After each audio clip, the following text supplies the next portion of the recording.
Okay, this Hangout on Air is live.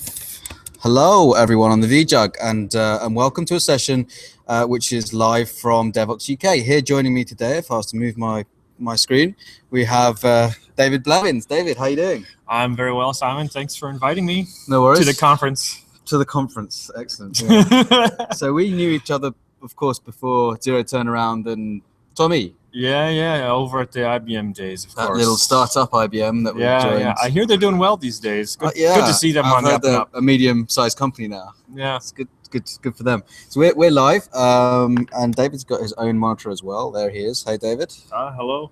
Yeah. And so today we're going to be talking about a little bit about TomEE, a little bit about JavaEE. We've got a room absolutely packed full of people as well. Totally. Standing room only. Yeah. That guy's standing. So David, what are we going to be talking about today? Yeah, well, so I guess so I'm David Blevins. Hello. Oh, so you need to share your screen as well. Yeah. Why don't I do that, because the demos won't be very effective. Unless we can project the slides on your face, that might be pretty cool. That would be neat. So what you need to do is you need to go to find the where are we? there we go. I've done this a bunch of times. I just need to actually do it. Okay. So as always, I'll just mention while David's doing that, the virtual jug sponsored by Zero Turnaround. So please go to zeroturnaround.com to buy lots of their products to help us keep running the virtual jug. And for those of you on the vJUG who wanted to ask questions, we're at pound or hash virtual jug in Freenode. If you're watching from virtualjug.com, there's a widget in there that you can join RC and you can ask questions direct through there. So without further ado, I can see David's screen. Okay. All right. So yeah, I've given a bunch of talks about TomEE, just introductory, and so I thought it would be fun to do a talk that sort of went beyond the hello world a bit, and actually kind of tackled some of the things that you got to think about before you actually shove something into production.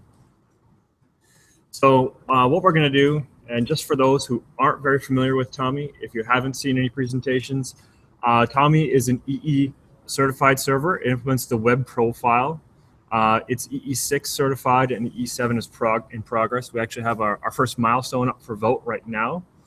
The project is pronounced TomEE, not TomEE, so that's how you know anybody who's watched a video before versus just seeing the text written.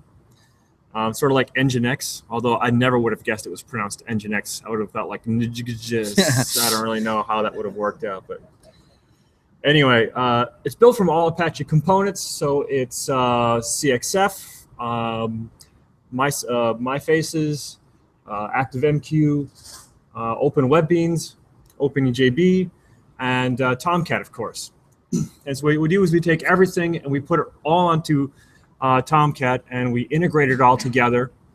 We run crap loads of tests on it. So the TCK for JavaEE is some tens of thousands of tests. And so we have to run all those. It takes about a week linear time. So we run it all in EC2 on T1 micro instances. Well, we did when you could get them as spot instances. Now it's all M1 medium M3s, but it's pretty small. So it's about 30 megabytes in download size. It's about 100 megabytes memory when you boot it up. So there's the recap. So what I want to do in this talk is basically start with a real simple single service project.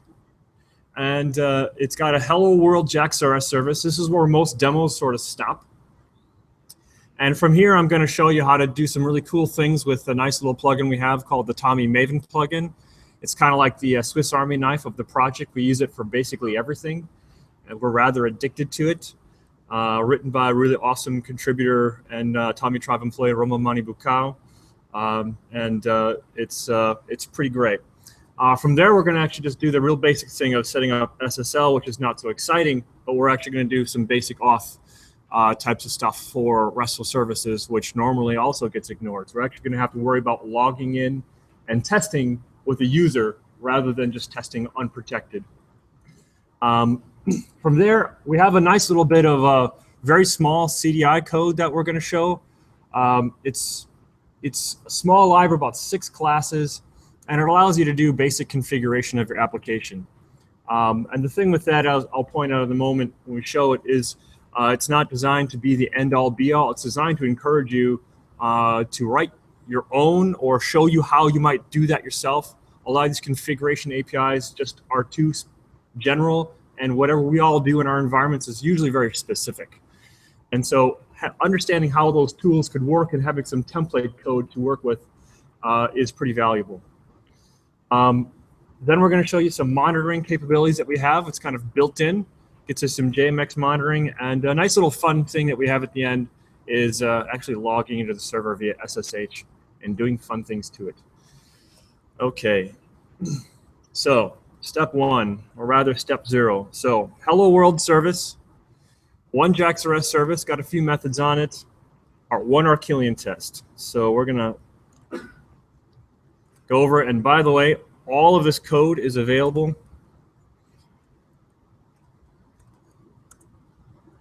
right here. So if you want to grab any of this at any particular moment, there it is. We have tags with all the steps there. I think they're correct, but I think I might have gotten one of them wrong, so I have backup. But anyway, so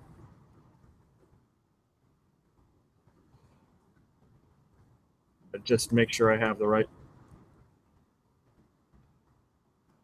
0. Okay.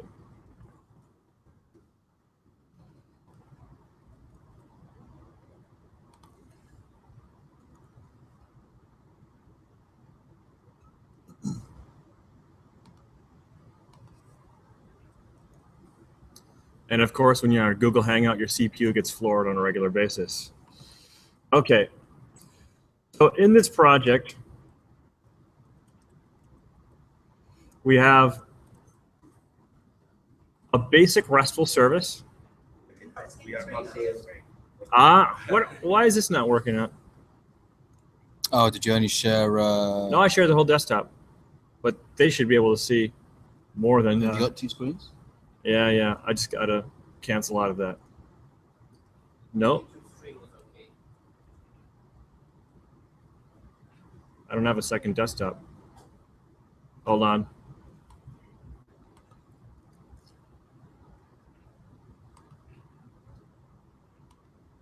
Display mirrors. All right. Not sure what is going on there. Why would that? So you actually didn't see any of the previous slides. So now I've actually killed Keynote, so I think this projector is basically locked up. All right. Yeah, see, it's magic, not even plugged in. So TomEE is really hard to shut down, especially the introductory slide. Joking, of course. Maybe I'll kick one of these. Where's the AV person when you need him?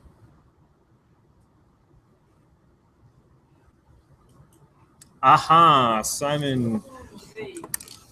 That's what they get for putting the AV controls at foot level. I'll take the credit. I'll take the credit for it, even though it was me who kicked that button. Yeah. Okay. So you need to share your screen again. Yes. Oh, no, it was better before.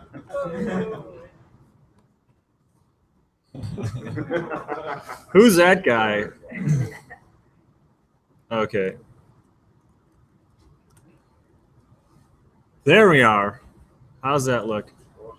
Okay, so we have a simple project. JAX-B object, color, real simple one. Color service, it's a RESTful service with basically 3 methods on it. And we have a test case that's written in Arquillian. And it's heavily commented, so it's difficult to fit all on one screen. But basically, we'll invoke the 3 methods that we have in our sample project. And so I'm actually just going to go ahead and Can you make that font bigger? I can make that font bigger. There we go. Thank you. Okay. So I will go ahead and run this. And of course, with the Google Hangout going, I get in this little thing in the bottom I can't see. Come on, there's Simon again.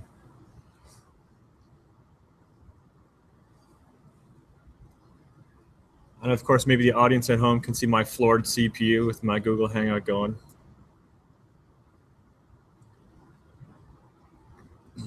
Okay, that's normally about 5 seconds, but double with the Hangout in place. So we haven't done too much that's very interesting. If you haven't actually used Arquillian before, it's a very, very useful testing framework to dig into. We have a nice blog post on it. If you just search for TomEE JAX-RS Arquillian, you will find that blog post, and it goes into great detail on the various aspects of it. One of my favorite parts about it is this right here, which basically will, once it's booted the server and deployed the app in the test case, will inject the URL of the application itself into the test case. So you don't actually have to have any ports or anything configured in the test case. It's very nice. Okay. That is the basics, but we have only HTTP enabled. We don't have HTTPS.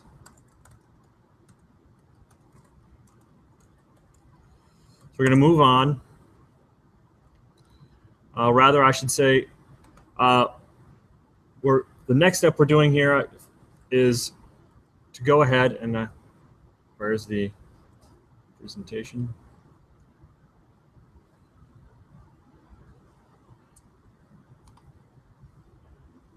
As you can see, I got a lot of talks in here. Okay.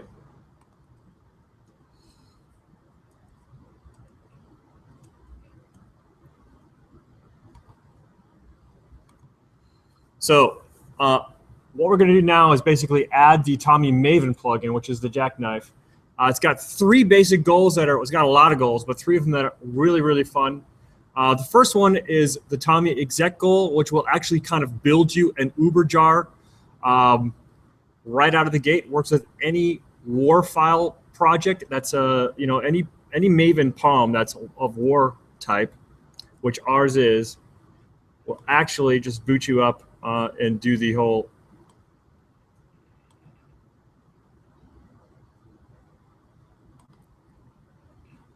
okay.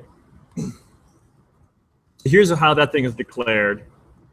Increase this font.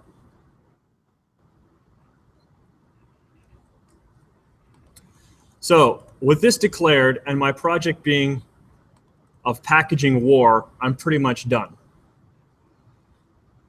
So I've told it to use the JAX-RS flavor of TomEE. And if I go to my command line, first of all, we'll just go ahead and build the project from Maven because we haven't done so yet.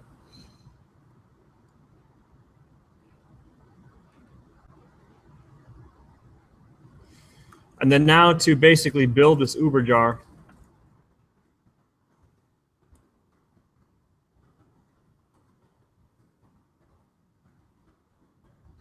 a Maven TomEE exec, and you can see it's zipping up a custom distribution. Now we can just execute it.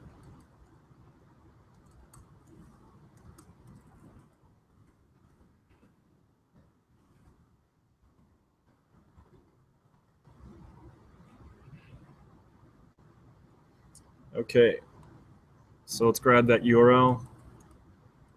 We can paste it into Simon. I keep waving, but you keep missing me. Well, go ahead and wave. Nah. Well, now?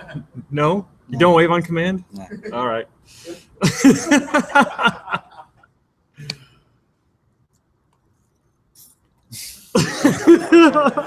Okay, sorry about that. All right, so got me drinking my gin. So yeah, so we've gone ahead and executed our basic RESTful service, and the cool thing is that we did it with a nice little Uber jar that we just kind of made on the fly. So the neat thing about this is actually a little bit of a hybrid.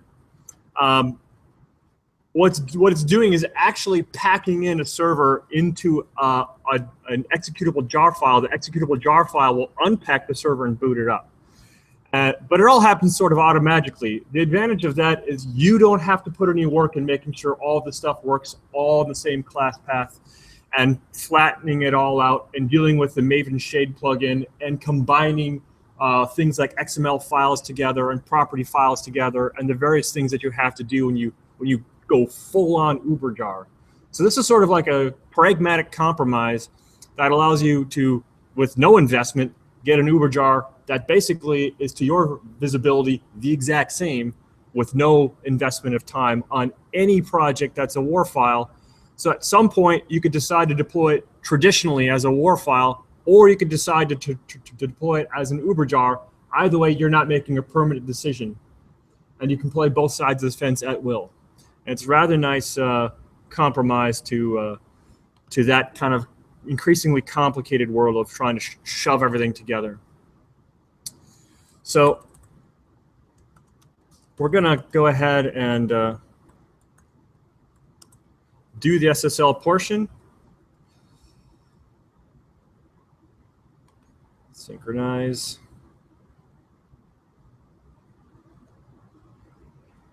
Okay. So we showed you the Maven plugin, but we didn't actually show you how to do configuration. And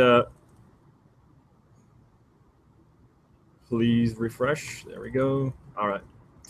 So you can actually supply full configuration via the plugin. So now we have, if this one will refresh, you pay attention to the other side. We have basically a TomEE conf directory where we have our Tomcat server XML. And we have, of course, the SSL port enabled, very secret key store password, and we have our key store right here in the, I'm not going to open it, in the project. And the trick here is normally, now that you have SSL enabled, it can become difficult to, well, first of all, let me just, even clean. I'm going to show you a separate portion of it. So we actually have ability, instead of building up the server and extracting it and executing it, you can just get it done in one shot. So you can go TomEE:run, and so immediately after a build, it will go ahead and deploy the WAR file, boot up the server, and it's immediately reachable. So now we see that our HTTP service is now HTTPS. It's going to warn me. There we go. And so we're now able to execute this over SSH. And we have begun the process of actually configuring the server in our little project. So there's a couple ways you can deal with this. Because the fact that the TomEE Maven plugin is so fancy, you can actually deploy WAR files that are deployed up into Nexus. So a common thing that people will do is they will actually specify one POM, and the only thing the project contains is the POM, and they'll actually provision the full server by having Maven download all the WAR files and then set them up with the project and run them that way, which is a rather nice way to do kind of provisioning for free. So is that the tool? Do you find most people use Maven for their provisioning rather than off TomEE rather than anything else? Well, I find definitely a lot of people do it. Ryan's here in the audience. You do that? Basically, you're building up your own TomEE on a regular basis with the TomEE build command. Yeah, so in our test cases, we do that. And in our actual production environment, we just own the entire build process for TomEE. Yeah. Yeah. My favorite part of that whole question was you asking a different Ryan the question. Right. And Ryan St. James happens to be the TomEE tribe. There happens to be two Ryans the TomEE sitting tribe next designer. to each other in the audience. One of them is a graphic designer, so he freaked out. Yeah, that's awesome. Made my day. That is. Okay. Yeah. So I'll give you a taste of what I sort of mentioned. So if you do TomEE. Oh, sorry. Yeah. TomEE build. Just before we continue, would you mind repeating Ryan's answer, or just for the? Yeah. So the question, the answer was they do that a lot during the TomEE run, a lot during development, and then before they actually create something for production, they will actually build the server zip itself. And I believe you guys are deploying that up into like a Nexus install. Yeah, so our servers are built into Nexus, and our cloud management pulls from Nexus and then deploys to cloud. Yeah, okay. So the style that they're using is basically that they will go ahead and run this command here, TomEE:build. And what you get off the other side of that is effectively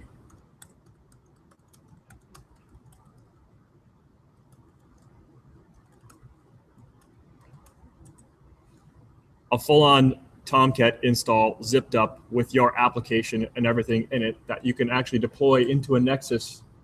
And then you can just grab that and pull it down and spread it out to your environment. So you actually don't have to do that traditional thing of first put the server on there, then put the WARF on. There's like 5 million different ways that you can package everything together. And you presumably you have some kind of Gradle or ANT support as well, or is it mostly Maven? This is mostly Maven. It is an open source project, so anyone who wants Gradle or Graven, it's the builder. It's the coolest new build tool. Yeah. We needed another one. Of course we did. It also has a better logging framework. I know everyone's looking for that. But anyway, if anybody wants Gradle support, go ahead and jump on. The plugin is actually pretty light. Most of the code itself is in core TomEE. Okay. So the perhaps more interesting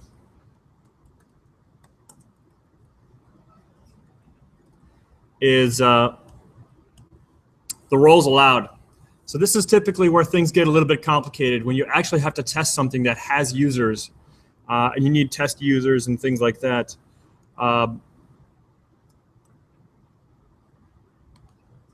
What we've got going on here now is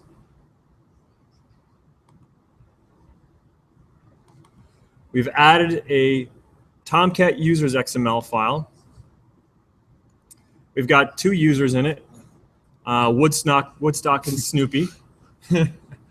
For those of you who are Charles Schultz fans, Snoopy's got the role man's best friend, and Woodstock just has the role Peanuts. And now in our color service, we've added one annotation right here at the bottom, @roles allowed. So we've basically, with a single annotation, described that we want to restrict access to this particular service to only people who have the man's best friend role. We also, in the process, have added a WebINF, WebXML, where we have constrained our service to only use HTTPS, and we have set up basic auth as the login.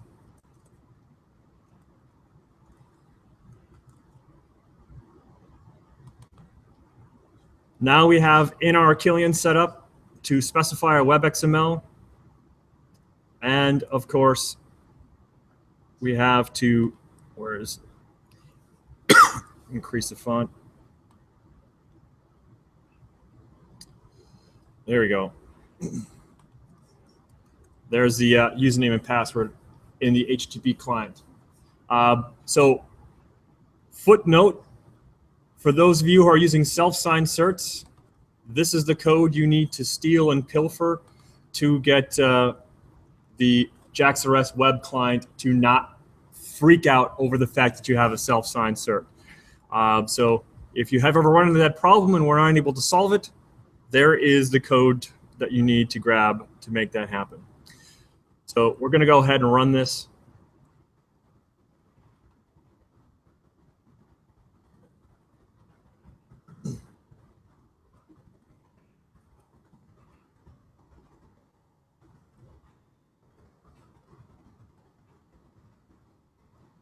Nice floored CPU, featured prominently. Thank you, Google Hangout. Okay, awesome. So we had both our test passes, which is pretty great. So right here at this moment, you have now a project that has security set up, which is a little bit more real world than making endpoints that are exposed bare to the world.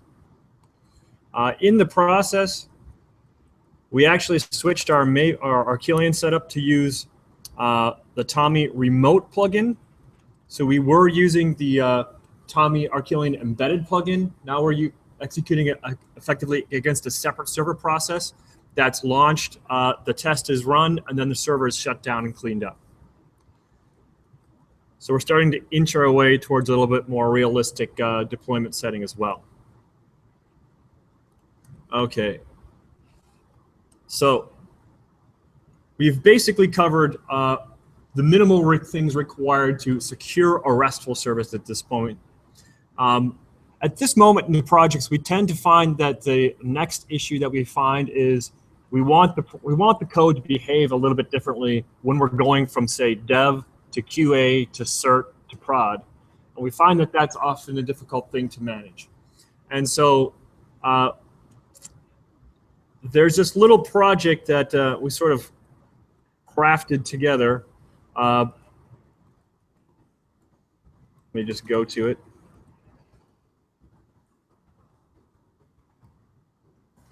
Here it is. Basically, it's called Sabo, which is the name of the CDI spec lead, Antoine Sabo-Durand, and he's the CDI genius that made the core code that made this little piece of technology possible. So if we go ahead and take a quick peek at it. Very good pronunciation. Oh, thank you. I practiced. I have two people in TomEE Try work are French, so that they've been coaching me. Merci. Merci, Jean-Louis. Merci, Roma. I don't speak French, actually, other than thank you. Okay.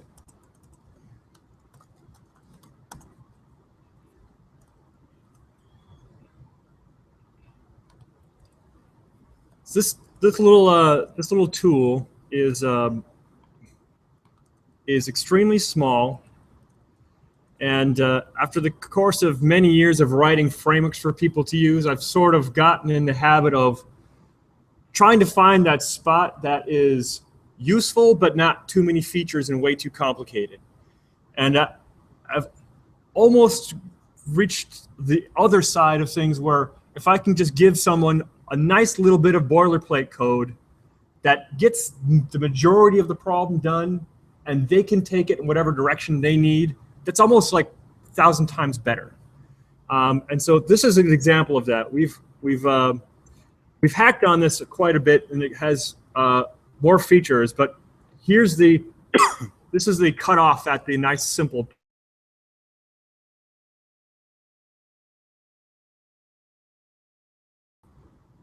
Go ahead and look at the test case.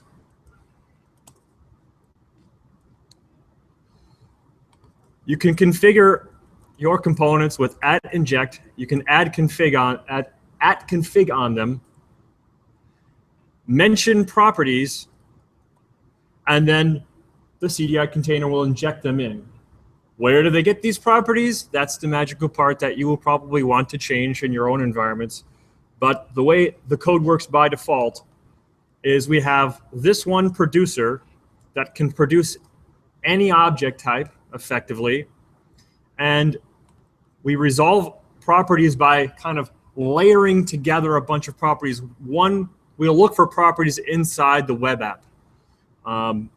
So at this moment, I'll switch over to the actual code.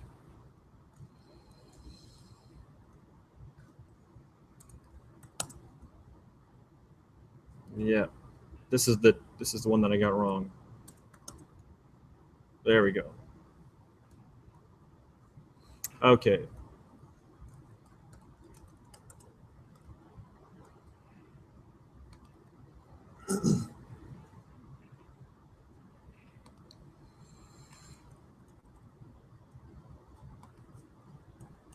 So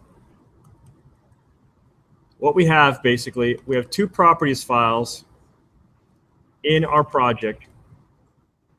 Before, we were returning a hard-coded color object right here at the bottom. So rather than turning a hard-coded color object, and by the way, everybody who tweets is getting broadcast live, so you know, there's a nice little perk there. So we have at the top basically all of the data we were hard coding in our application is now injected via the Sabo API, and so we have 4 little properties that are required by application: color, name, and then the RGB value, effectively, of what we're going to return. You are already famous, Simon Maple. I wish. Okay, so we take those values that are injected, and then we go ahead and then we return a now less hard-coded color object. How this works is that the properties files themselves are packed in the WAR file, so that way once you've built the WAR file, you can move it from one environment to the next and not have to, of course, rebuild it. That's the whole point of going through cert to production, is to not rebuild code and shove it into production. And so the little bit of anchor that is involved with this is now we have a little file in our conf directory called system properties, and we have an environment property, and this is changed from dev to prod, and this actually is part of the server, and you can edit that and reconfigure the servers to be different. So as you move the WAR file from the various environments, it will magically change behavior and use a different properties file to configure itself. All of that information is disseminated through CDI into the code itself, and your code can then change behavior. So if we actually run this,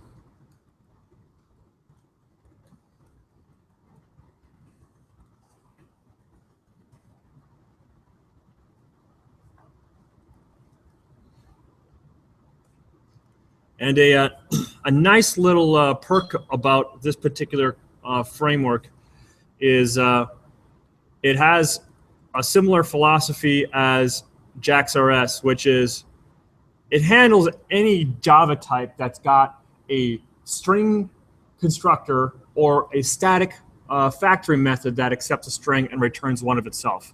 It basically covers 95% of objects out there. In the edge case, where it doesn't handle it, you can still add a traditional Java Beans property editor, but that's not fun to write.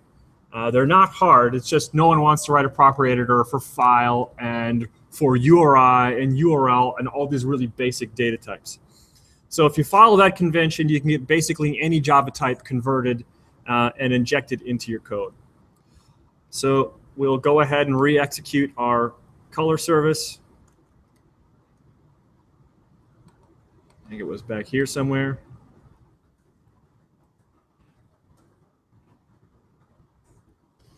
Now we see that it's returned blue instead of the previous orange. And if we actually shut down the server and edit that little server config file,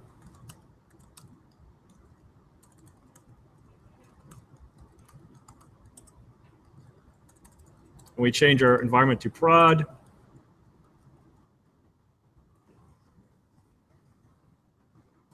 We boot the server back up.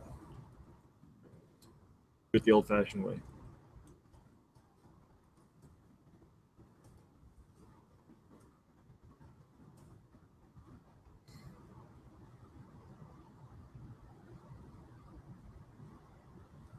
Okay. And now we execute the service again. Now it returns green. So we actually injected an entirely different set of environment variables into the property, into the object, and we didn't have to edit the WAR file. So it was pretty nice. So another little fun thing that is often not talked about in the Hello World sessions is monitoring. We actually have some basic monitoring support built into TomEE.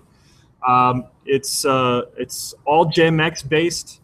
You just have to add a little annotation onto the methods that you want to have monitored, and we will collect by default a sample of 2,000 statistics for those particular methods. Put them in JMX where you can browse them with Visual VM or something, or you could deploy Juclia, that I can't pronounce it, but there's a little package that can take JMX stuff and export it as REST. And so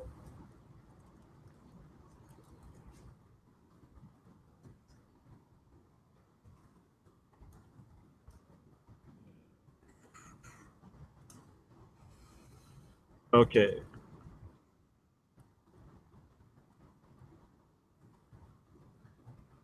Refresh.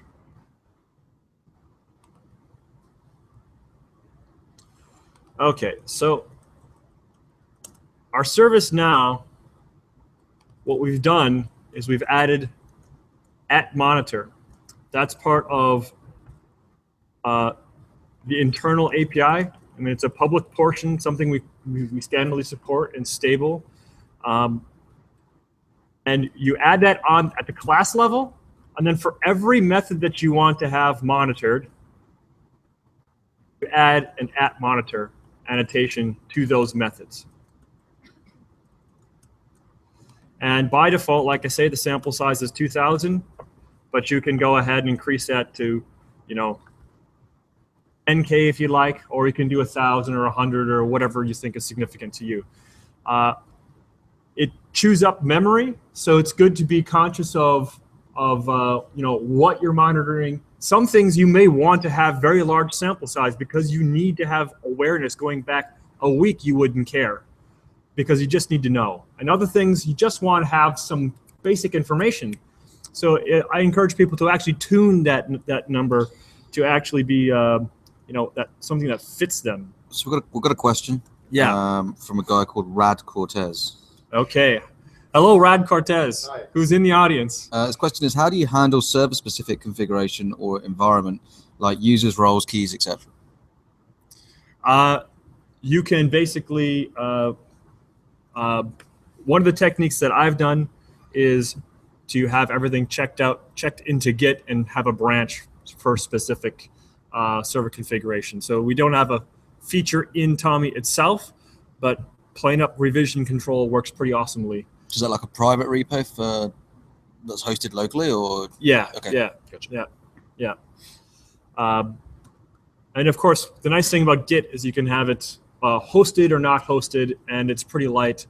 And if you have a branch for each and individual configuration, you can merge between branches very easily and roll configuration forward. It's generally a nice practice. Okay.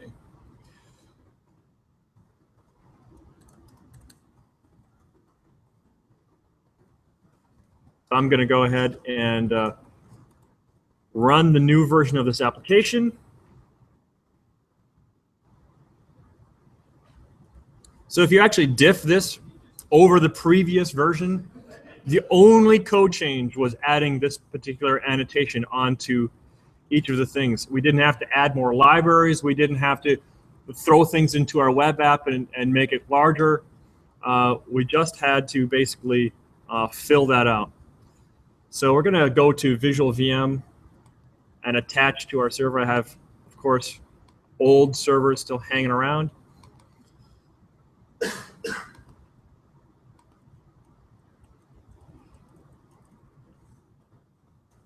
Okay, so we haven't actually invoked our service yet, but the basic format that we use is we take the method name and then we add a dot after it, and we give you the various stats associated with that. So we have about 12 or so that we standardly support, and it's very easy if you just want to query for one stat, like say the 95th percentile. There's a JMX entry just for that. So you can collect them all and display them in a table really easily. You don't have to get a complex object from JMX and then have to write some kind of more involved code in order to mine the data out. So I have a little bash script.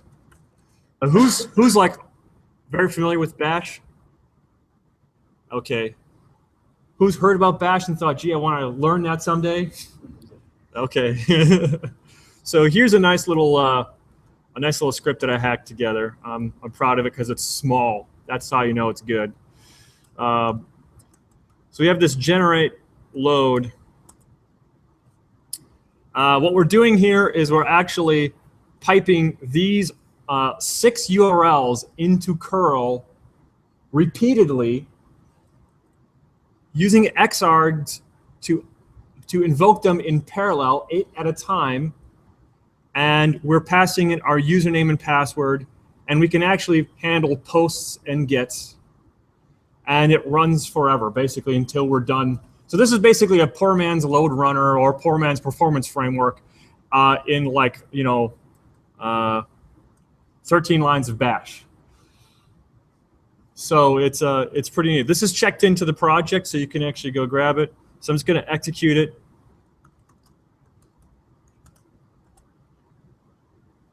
And you can see we're now hitting the server. If we go back to Visual VM and hit refresh, we start to see some data. And I actually added, I lied, I did add a sleep statement because the request times were sub-millisecond, so you weren't getting any data. And so I added a 100 millisecond delay so we could actually see something. And basically, it increases. So I have another version of that little bash script because I was unsatisfied the fact that it invokes the same list of URLs in order every single time. So, oops. So I actually made a different one because I'm too stubborn. Here's the same bash script using an array in bash, and then we take a random number and we randomly pick a URL out of the array, and we fire it at a curl, and curl executes them. And if you notice in this one, I actually bothered to change the data I'm posting into the server. This is actually the only data that's going in. And so the neat thing is you could actually generate your own sort of load and have it thrown in randomly. So it's a nice little trick. Because looking at performance features without without some load is rather boring. So there we go. Okay. So the next little portion of this, which is my personal favorite, is we have a nice little SSH connector that we hooked up. So in EE7, we put a lot of work into the connector architecture so that you could actually do some more interesting things and have. So, well, let me back up. Who's heard of the connector architecture? Okay, of course, the front row has all heard of the connector architecture. So the connector architecture is this part of JavaEE that made big promises and kind of delivered on them, but not in a way that was humanly consumable and wasn't marketed very well. So basically, we added this thing that will allow you to accept communication from anywhere and send communication to anywhere. Sounds like a lofty goal, and of course it is a lofty goal. The problem with it is that you had to have this message listener interface, and you basically had to give the connector this effectively map of configuration data.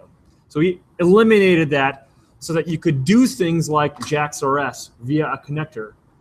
And so to prove that, to get that change into the spec, we wrote this little API. We call it Crest. And let me check out that.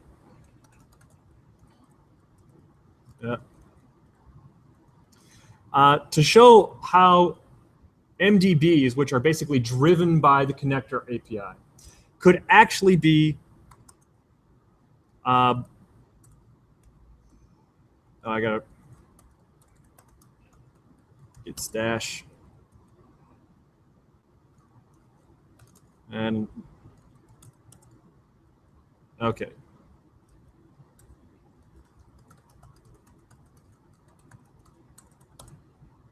That doesn't look like the right. There we go. Okay.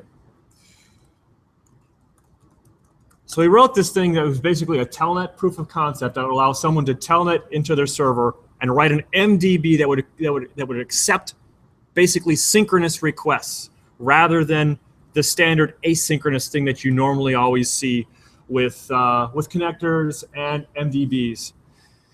And we couldn't stop working on it. So this little demo thing turned into a full-fledged SSH shell with command completion and just basically, every feature under the sun. And we're still not done working on it because we just love to hack on it. But basically, what we've done here is we have, via our TomEE Maven plugin, we're deploying a RAR file into TomEE. We've changed it from TomEE JAX-RS to TomEE Plus so we can get the connector architecture support. And then we add in the lib directory of the server the CREST APIs that we need in order to write and deploy apps that use that and not have to package those into the WAR file. Then in our project, all we have to do is write one simple MDB that uses our super cool, fantastic command API. And this is not going to look like what you think a connector or MDB looks like, because that was the major thing that we changed in EE7, which was the ability for you to have annotation-based APIs in a connector, so you could write something that was basically consuming messages from SMTP, FTP, Google Chat, or SSH in this situation, and then actually have an API that you give to your developers so that they can write and extend that functionality. So this is like the difference between you're not the JMS broker author. The JMS broker creates a connector, but you use that API via message listener. What we've changed in EE7 is that message listener can be an interface that has no methods. And if that interface has no methods, then you're allowed to basically define your own style of methods, JAX-RS style, and go ahead and tell the connector and describe to the connector what you want it to do, very much like JAX-RS, which is different than servlet. Servlet is a fixed API, and JAX-RS is an expressive annotation-driven API. So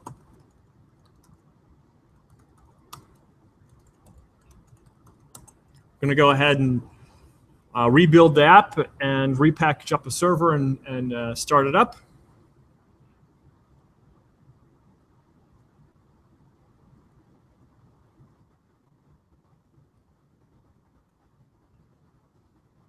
Okay. So here's the interesting thing. We're going to SSH into the actual server on port 222. And we're going to use Snoopy at localhost.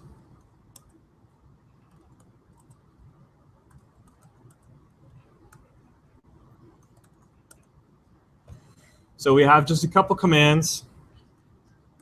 Okay, command completion says, which command do you want? We're going to say, oh, it's super laggy. So we have 23 megabytes free. We're going to make it do a GC. And now we have 91 megabytes free. We did all of that in our application with this one class that we wrote ourselves. Here is the command that issues the free memory by just grabbing the runtime, grabbing the bytes, converting that into something that's nice and human readable. And there's a little command that grabs and does a GC for us. And of course, we can see the total memory and the max memory. And it has nice little completion on the options.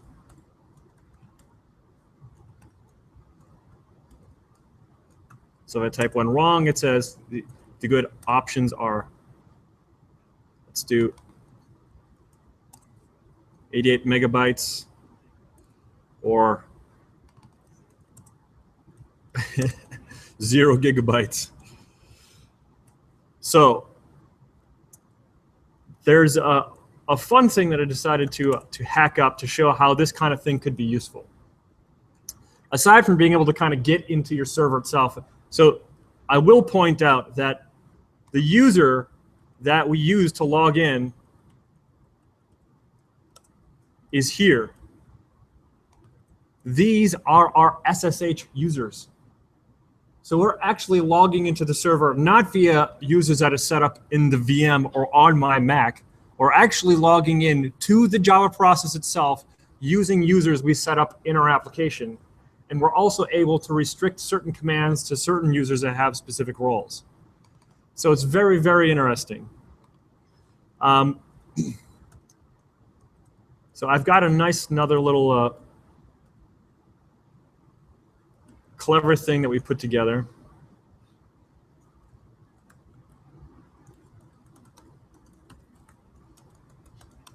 I forget what step I'm on. 7.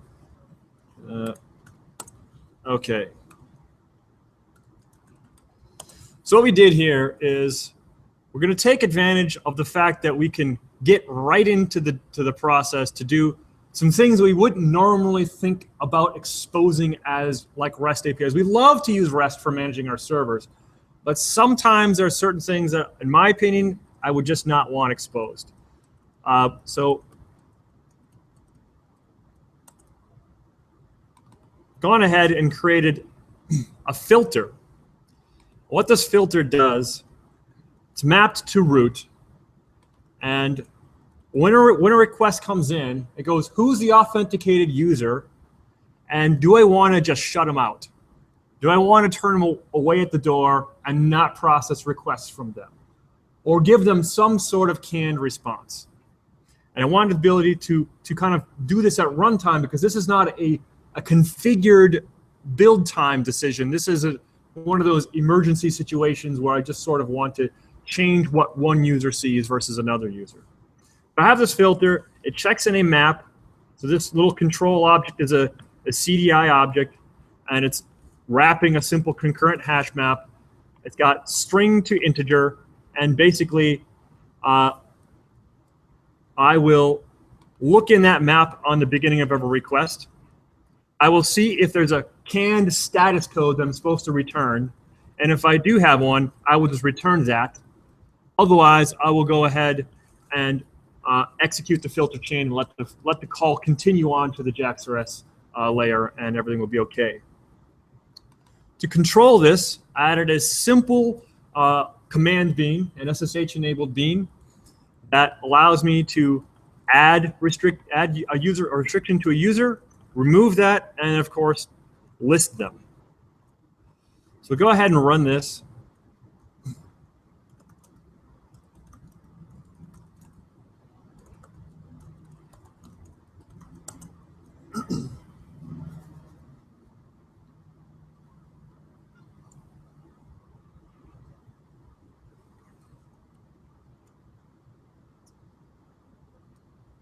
And of course, let's feature the most dance it, make it dance a little bit. Someone do some dubstep. Okay. We'll log back in. That was this one.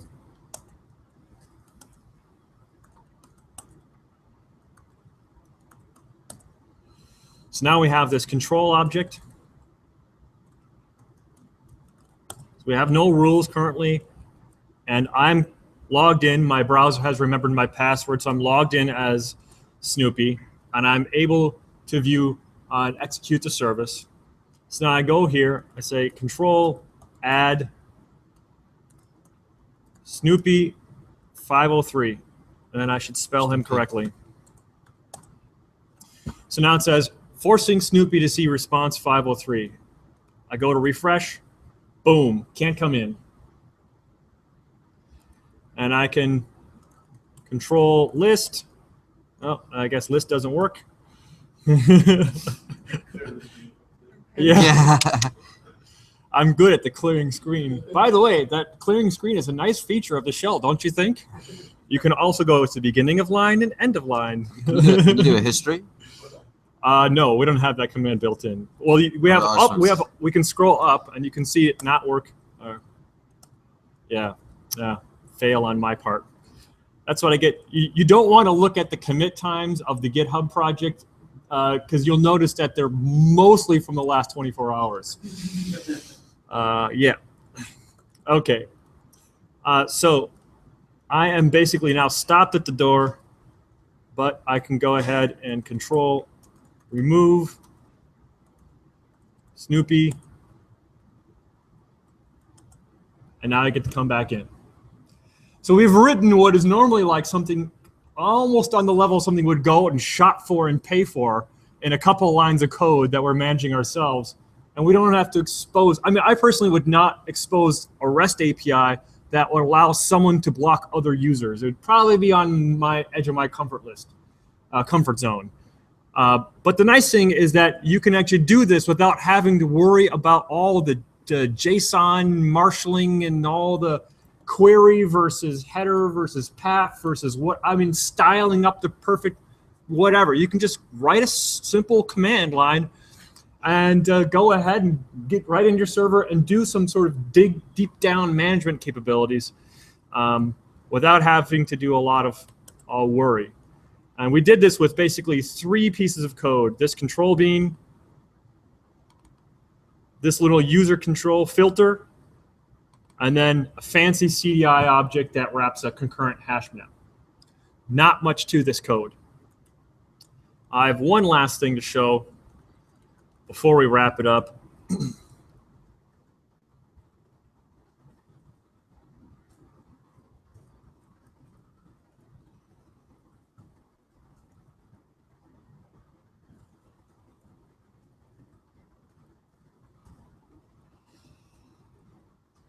Of course, this is a fun little.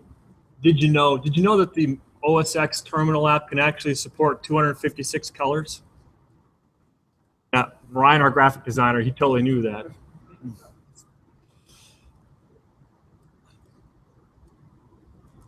So yeah, we'll go ahead and re-log in.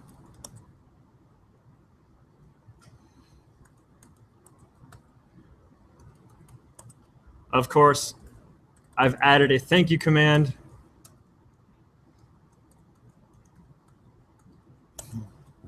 With the color version of the logo for fun. So thank you very much, everybody. Any questions? Daniel. I better be annoyed. Don't oversell.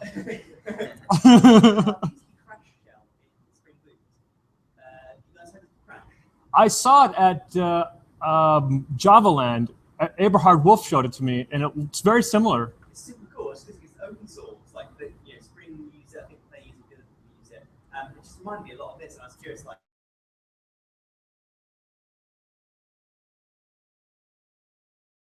vJUG attendees, and thank you vJUG attendees for attending. He was asking the question, have I seen the crash? Is what something crash? Spring crash? Just crash shell? Yeah, it's basically also an SSH type of thing. How is it wired in? I'm not sure actually. It comes by default, right? Devoxx and Spring Boot. Yeah, so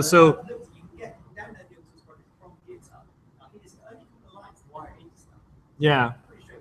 Yeah, so yeah, it's also an SSH based concept, and we could probably find some way to share commands back and forth. It's got some really cool stuff. The only reason I asked is I think this is awesome. The reason I asked is it's got some really cool stuff built in terms of memory, like display, like LH-top type thing. Yeah.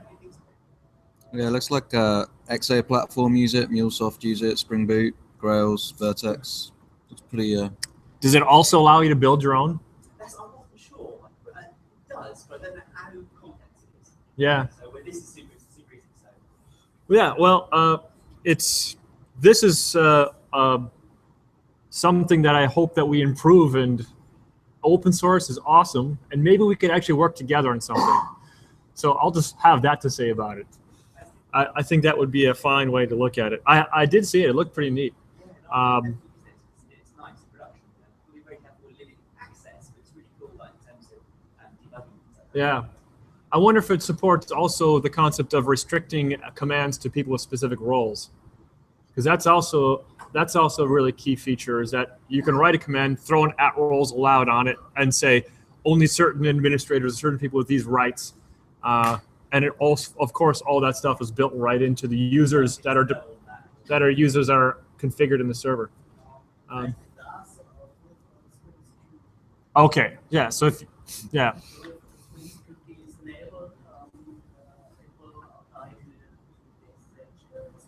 Okay, so it sounds like it does do that if you're using the full Spring Stack. So if you're not, then this is your choice. So good news to people who are not using the full Spring Stack yet or at all. Anyway, any other questions? Yeah. You mentioned JCA and your problems with this. What problems do you have in So I've got a presentation on it. So the question was, what problems are there in JCA in EE6? Yeah, so in EE6, and I mean, I don't know how much time we have.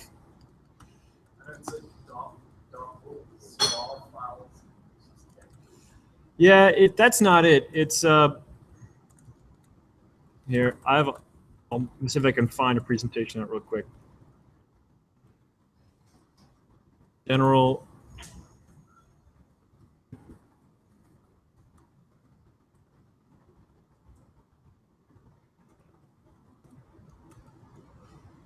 No, wrong year. If you need help, how can we help? So we need to push some issues or... No. So the connect architecture problems have been fixed in EE7. It took a lot of work, but here's the thesis of it. Let me see if I can find the right slide.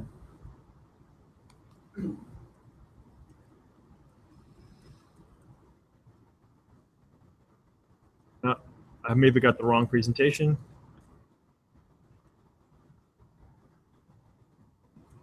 Okay, yeah, this is the right one. Okay, so here's how connector, here's how a message-driven bean looks right now. Notice at the top, the only way to configure the connector is effectively name-value pairs in a map. That map is an annotation, which is a very terrible waste of an annotation. Annotations are supposed to be strongly typed.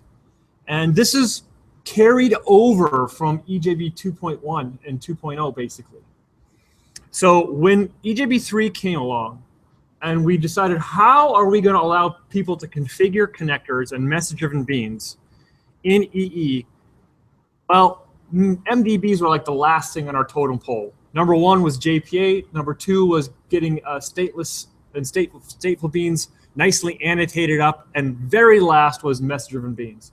So we basically just kind of copied straight over what we were doing in XML. You can have any name to any parameter, and as a result, the fact is that the connector architecture only allows you to configure one set of name-value pairs for the entire bean. What that sort of makes necessary is that you can really only have one message listener method, because if you had multiple ones, how would you configure them differently? And so that's one thing. The other problem of this is that the on-message method, since you really could realistically only have one method, it sort of harkens to the servlet service method, which takes servlet requests, and you don't even know if it's a get or a post or anything like that. Because you're only allowed to have one method configurable, it demands basically that the connector have to write a one-size-fits-all method signature, which makes it so you have to do this sort of plumbing, cast it to the right type of message object, and then from that object message, grab the object. If the object is not the right type, throw an exception. And then finally, once you get the data you want, you go ahead and carry on and you execute the work that you're supposed to do. This is, when I look at this, I see servlets before JAX-RS. And so what we wanted to do and what we got accomplished in EE7 was make it so you could have more expressive APIs that basically look like this. So this is actually possible in E7. This feature got it into the connector architecture and MDB relationship very late in the cycle. So we weren't able to leverage it in JMS. So actually in JMS 2.1, having an API that's pretty much just like this for consuming message-driven JMS via an MDB is the top of the list for JMS. This was not possible until we basically broke this little barrier in the connector architecture that would allow the connector to actually see the bean, see the annotations, and make decisions based upon them. Before that, it was only allowed to see that listener interface and a proxy of that listener. And so there was no opportunity other than that hash map for you to communicate anything to the connector. And there was no possible way that you could use even any annotations in a connector. It stunted the usefulness of that API to extreme degrees. And now that we've made this possible, this is our next step of reality. And also the little command API that we could put together, and the SSH connector is also possible because of that change in E7. So yeah, it was a very good, I like to describe it as a karate chop change. It was actually very small, but very focused, and got very specific things accomplished. Any other questions?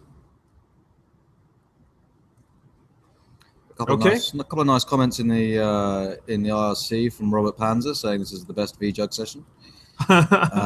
in Generous saying thank you very much as well. It was a great session. Well, thank you guys. No further questions. Any other questions in the room? Ryan, you good? that Ryan's good as well. That one, yeah. All right. One question. Thank you very much, guys. Appreciate it. Thanks very much. And also for those of you in the virtual jug, we have one more session from Devoxx UK, which is tomorrow at Hackergarten from 2:30 p.m. UK time. So feel free to join that, and we're going to do some live hacking there. And the next virtual jug session after that is on next week. I think it's Thursday. Yes, it's Thursday. I think 25th, and that's Oliver Gurka from Pivotal talking about Spring Data. So thanks everyone for joining, and see you next time.